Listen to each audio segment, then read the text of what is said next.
In a time of darkness and greed, it is your light that we need. You came to teach us how to live. Assalamualaikum warahmatullahi wabarakatuh. Innal hamdalillah nahmaduhu wa nasta'inuhu wa nastaghfiruh wa na'udzu billahi min shururi anfusina wa min sayyiati a'malina may yahdihillahu fala mudilla lahu wa may yudlil fala hadiyalah. Ashhadu an la ilaha illallah wahdahu la syarika lah wa ashhadu anna Muhammadan 'abduhu wa rasuluh sallallahu alaihi wa ala alihi wa ashabihi wasallam. Amma ba'd, fa inna asdaqal hadithi kitabullah wa khairal hadi hadi Muhammadin sallallahu alaihi wasallam wa syarrul umuri muhdatsatuha wa kullu muhdatsatin bid'ah wa kullu bid'atin dhalalah wa kullu dhalalatin finnar. Ikhwan dan akhwat, apa kabar pemirsa dimanapun Anda berada? Semoga senantiasa dalam lindungan Allah Subhanahu wa taala dan senantiasa pula menjalankan atau istiqomah menjalankan sunnah-sunnah Nabi sallallahu alaihi wasallam. Alhamdulillah, kita sama-sama dipertemukan di episode terbaru tentunya di program kesayangan kita bersama. Di mana lagi kalau bukan di Wisata Imani bersama saya Dery Ansyah. Pemirsa dimanapun Anda berada, saya sekarang berada di masjid, tentunya saya berwisata di sini di bilangan Jakarta Timur, yang dimana nama masjid ini adalah sama seperti nama di salah satu surah di Kitabullah atau Al-Quranul Karim, yang depan atau awal ayatnya berbunyi Wattini Wazzaitun, yaitu di Masjid Atin Taman Mini. Yang tentunya saya akan bertanya-tanya kira-kira sejarah dari Masjid Atin ini seperti apa, dan kegiatan masjidnya juga kayak gimana, lengkap atau tidaknya seperti apa, sama-sama kita lihat. Insya Allah saya akan mewawancarai pengurus Masjid Atin di kawasan Taman Mini Jakarta Timur. Taib, kalau gitu tanpa berlama-lama lagi, mari ikut saya. I'll try to follow your way and do my best to live my life as you taught me. I pray to be close to you on that day and see you smile when you see me. Sallu ala Rasulillah Habibil Mustafa, peace be upon the messenger, the chosen one. Oke, Toy, pemirsa Umat TV, dimanapun Anda berada, seperti janji saya di awal segmen, tadi saya akan mengajak Anda untuk mencari tahu sejarah dari Masjid Agung Atin yang bertepatan di Jakarta Timur ini seperti apa, namun kegiatan-kegiatannya juga seperti apa, pasti penasaran kan? Dan sekarang alhamdulillah sudah bersama saya tentunya Bapak Haji Jaharudin Musa. Ya, assalamualaikum Pak. Waalaikumsalam. Ya, beliau ini selaku Kepala Sekretariat dari Masjid Agung Atin. Masya Allah. Belasan tahun Bapak di sini Pak ya? Kurang lebih 18 tahun. 18 tahun ya, Masya Allah. Oke, gini Pak Haji. Intinya saya mewakili pemirsa ini pengen tahu nih. Kalau dari arah lampu merah misalnya, terutama yang anak-anak muda gitu ya, mau ke Taman Mini, sebelah kiri terlihat Masjid Agung Atin besar banget ya. Itu mungkin mereka mampir, tapi nggak tahu sejarahnya nih, Pak Haji. Nah, mungkin Pak Haji Jaharudin kan pasti lebih tahu lah di sini ya. Nah, intinya seperti apa sejarahnya dulu awalnya deh? Sepintas saja ya. Iya, nanti lebih detailnya nanti kita tampilkan profilnya. Kenapa disebut Masjid Agung Atin? Ya. Masjid Agung Atin adalah kecintaan putra-putri terhadap ibunda, Ibu Tien Soeharto. Nah, pada saat mereka berada di Tanah Suci Mekah, tercetuslah ide, saya ingin membangun masjid yang besar. Pada saat itu berarti almarhumah Ibu Tien Soeharto itu sudah ada berarti di belakangnya membangun bersama Pak almarhum Pak Soeharto juga ya, membangun Taman Mini Rekreasi itu udah ada ya? Sudah. Taman Mini Indonesia Indah udah ada? Taman Mini Indonesia udah ada. Oke. Ya, nah itulah akhirnya terlaksanalah pembangunan pada tahun 1997. Oke. ya, mulai dibangun. Nah, selesai grand opening tanggal 26 Desember 1999. Iya, oke. Itu. Nah, belilah nama Ibu Tien Soeharto, Masjid Agung Atin. Memang dari awal Masjid Agung Atin. Ya, itu bukan bertepatan dengan Ibu Tien ya. Dan kebetulan berarti ya? Betulan aja itu. Lalu berarti ngambil dari salah satu nama surah di Quran? Surat di Quran. Watini wajaituni. Oh iya. Nah, jadi disitulah tin, buah tinnya itu. Dan kita juga punya ada pohon tinnya. Oh, ada pohon tinnya? Ya. Jadi Masih nanti Anda bisa disut. Ada pohon tin pas parkir mobil di sebelah sana. Oke, ya. Nah, ada pohon yang kita tutup dengan itu ada 2 pohon, ujung sini satu sama ujung sana. Oh, masih ada ternyata. Itu untuk alhamdulillah sedang berbuah. ada buahnya. Oh. Nanti bisa pemirsa bisa melihat di sana. Nanti Bagus bisa tuh ya, untuk pengobatan-pengobatan banyak Iya, manfaatnya. Ya. alhamdulillah banyak manfaatnya dari daunnya sampai buahnya. Betul. Itu pada zaman almarhum masih hidup, itu sering kita berikan buah tin kalau sedang berbuah. Masya Allah. Oke. Jadi seperti itu sejarah singkatnya saja ya. Singkatnya betul. Nah, jadi dibangunlah itu. Nah, Masjid Agung itu setelah dibangun, kita membuat struktur organisasi. Kalau di masjid-masjid lain kemudian ada ketua DKM. Dewan Kemakmuran Masjid. Dewan Kemakmuran biasanya. Masjid. Ya. Di tapi sini? di sini adalah dibentuklah ketua pelaksana harian. Oh, KPH berarti ya. Ketua pelaksana harian. Nah, ketua pelaksana harian dibantu oleh 2 wakil.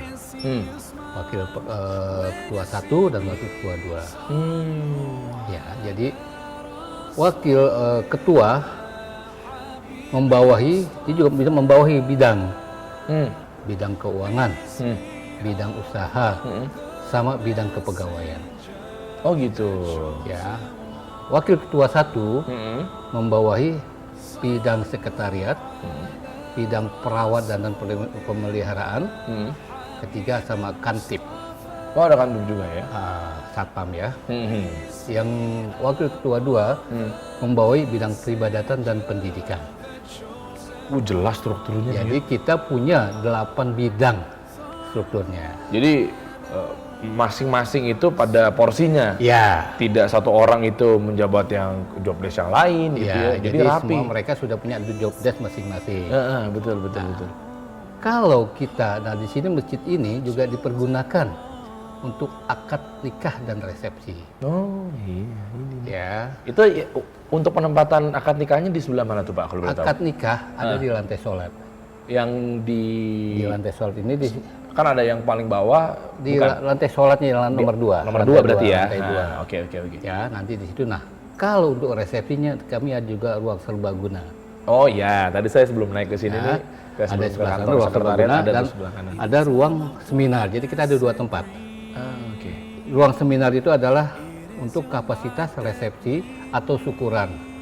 Kapasitas resepsinya hanya 250 sampai 400. Ya, syukuran itu yang ruang seminar ini. Ya. Tapi kalau ruang serbaguna kita sampai 1.200. Jadi kalau untuk menyewanya langsung ke sekretariatnya berarti ya? Betul, sekitar di bidang usaha. Nah itu dia ada bidangnya itu loh. Iya.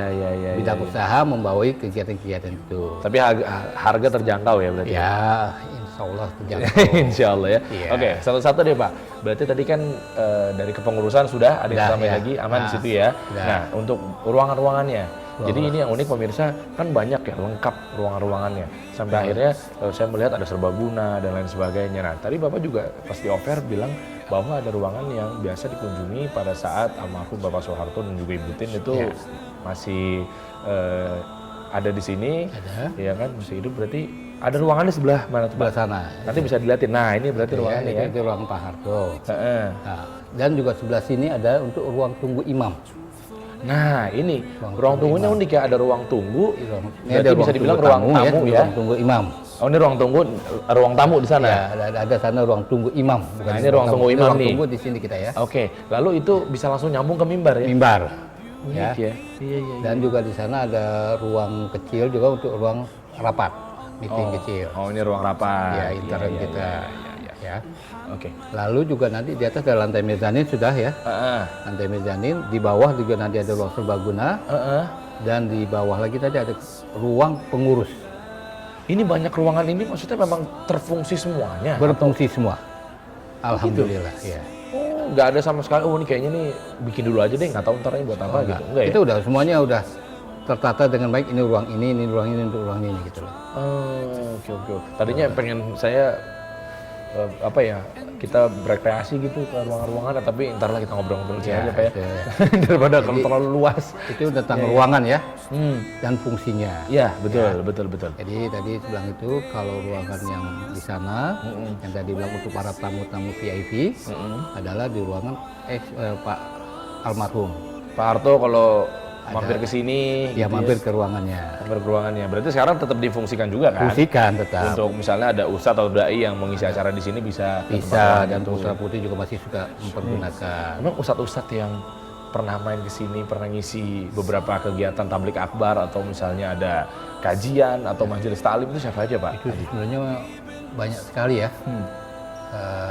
Kalau yang sering adalah seperti Yusuf Mansur, Ustadz Yusuf Mansur, Ustadz Yusuf Mansur, oke. Ustadz Agim, lalu Ustadz Arifin Ilham, Arifin Ilham, Bakhtiar Nasir, Bahtiar, Syekh Ali, oh, Ustadz Zaitun Rasmin pernah mampir di sini juga? pernah juga. Pernah juga, Masya Allah. Jadi kami udah banyak sekali udah di sini, banyak ya. Jadi mungkin disebut satu persatu dan sebanyak gitu. Itu biasanya kalau beliau-beliau mengisi, yang para dai-dai ternama tentunya, itu memang ada satu momentum, misalnya zikir akbar menuju tahun baru, pergantian tahun Masehi, atau gimana? Memang ustadz-ustadz terkenal itu yang sering adalah di malam tahun baru. Paling sering. Jadi daripada anak-anak muda berhura-hura, ayo kita ajak berzikir. Masya Allah. Di sini. Nah, kita bekerja sama dengan Republika. Sudah hampir 15 tahun kita bekerja sama dengan Republika. Selaku sponsor juga? Ya, atau ya penyelenggara acara? Penyelenggaranya kita tempat dan sekarang bekerja sama. Jadi itu. Oke, untuk kegiatan ini kita pengen tahu, terutama ikhwan akhwat yang sekiranya, wah nih saya di daerah Jakarta Timur atau Taman Mini, ini ada apa sih di dalamnya nih? Nah, bisa dijabarin nggak Pak Haji Jarudin ini untuk apa ya, hari-harinya lah? Di kita ada kegiatan-kegiatan. Masjid kita dibantu oleh para remaja. Nah, Remaja itu adalah Irmas dalam gitu? bentuk prisma. Oh, Prisma, ada Irmas, ada yang bilang juga Prisma ya? Prisma, kita Prisma, pemuda remaja masjid. Oke. Ya, pemuda Islam macam ini.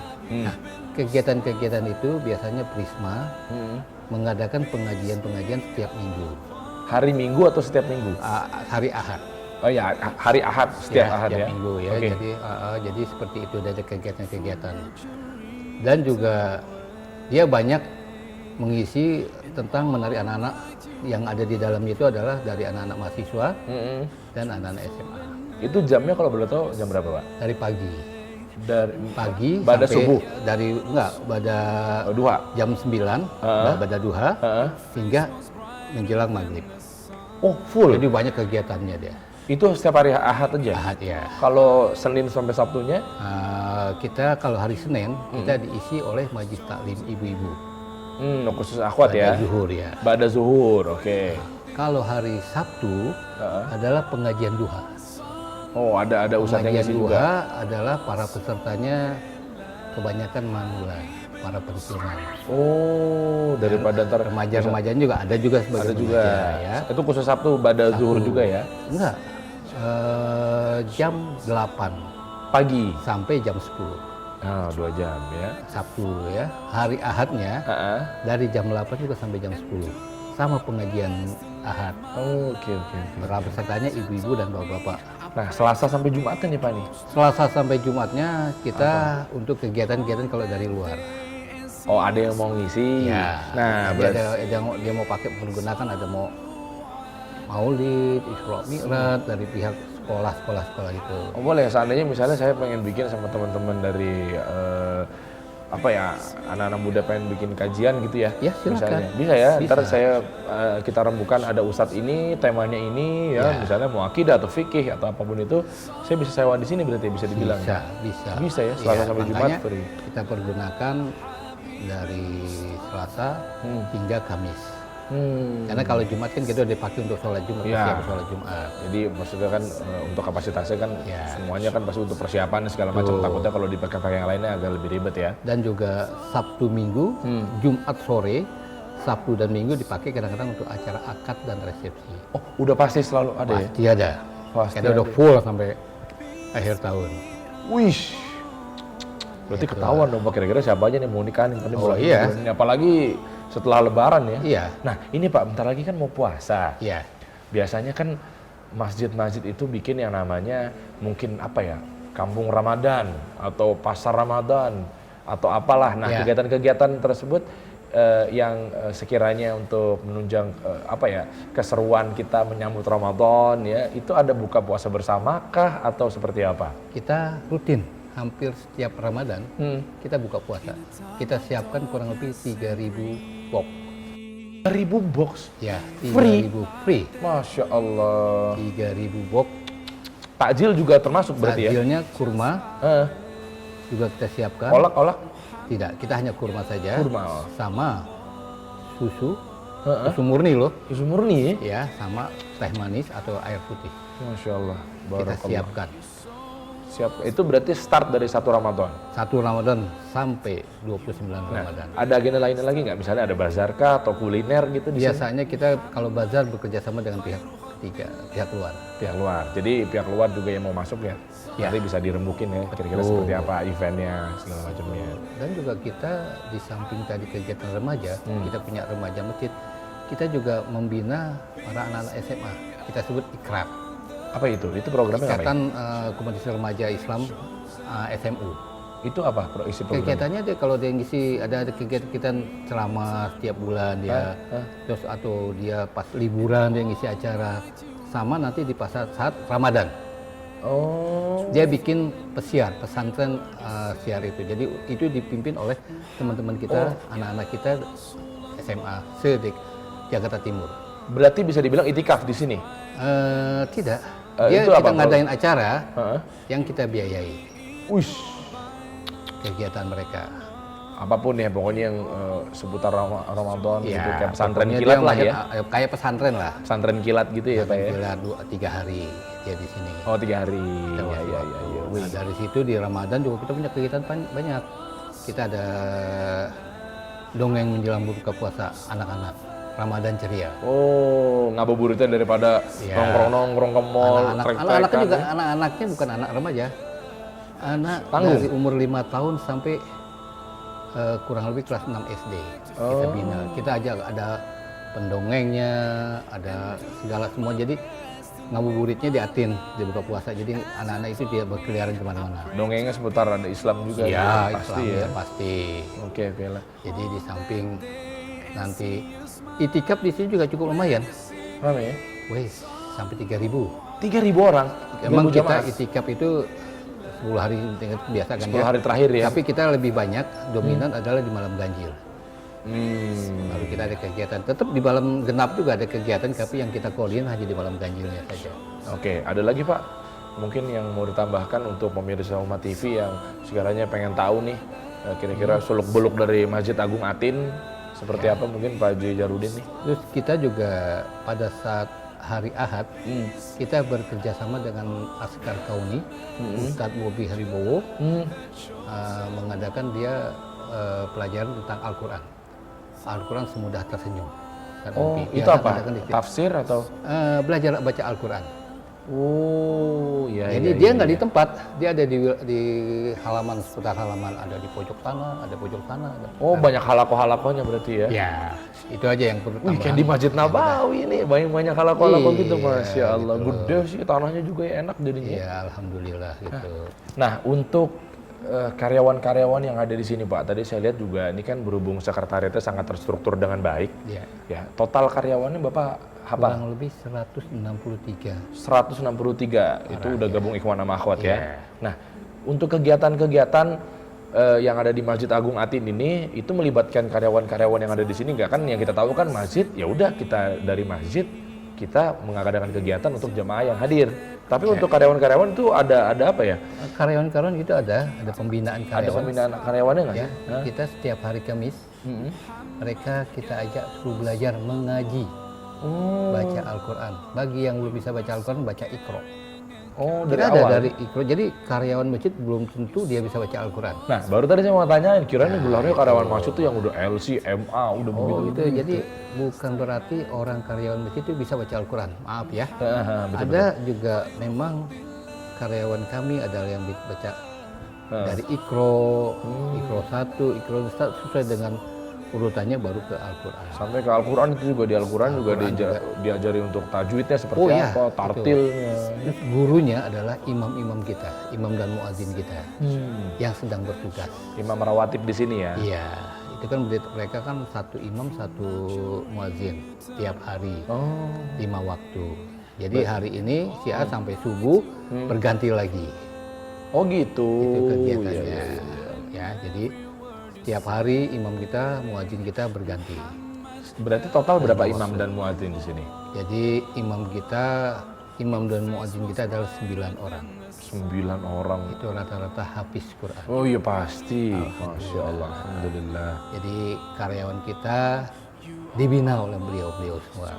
Itu setiap hari Kamis, Hari Kamis, mulainya Bada pada zuhur. Ya.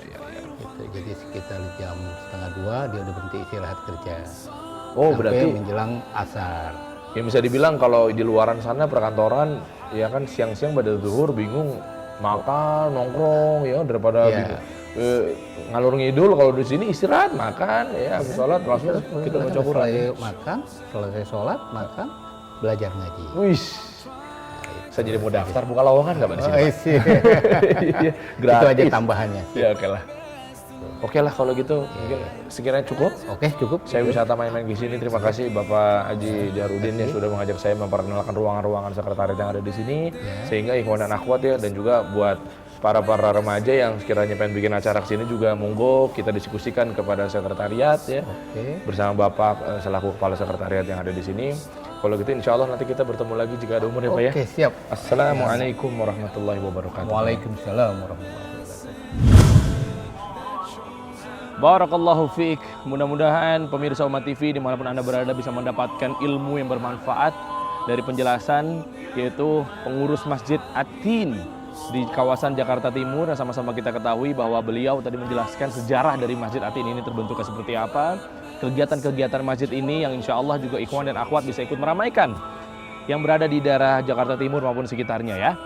Kalau gitu insya Allah bertemu lagi di episode selanjutnya, yang dimana saya akan mendapat kesempatan nantinya akan mengajak Anda untuk berwisata, tentunya mengasah iman pula, bisa ke masjid, pesantren atau tempat-tempat yang unik, bahkan tentunya unik namun diselipin dengan nilai-nilai agama. Pastinya di program kesayangan kita bersama yaitu Wisata Imani bersama saya Dery Ansyah. Subhanakallahumma wa bihamdih, asyhadu an la ilaha illa anta astaghfiruka wa atubu ilaik. Assalamualaikum warahmatullahi wabarakatuh.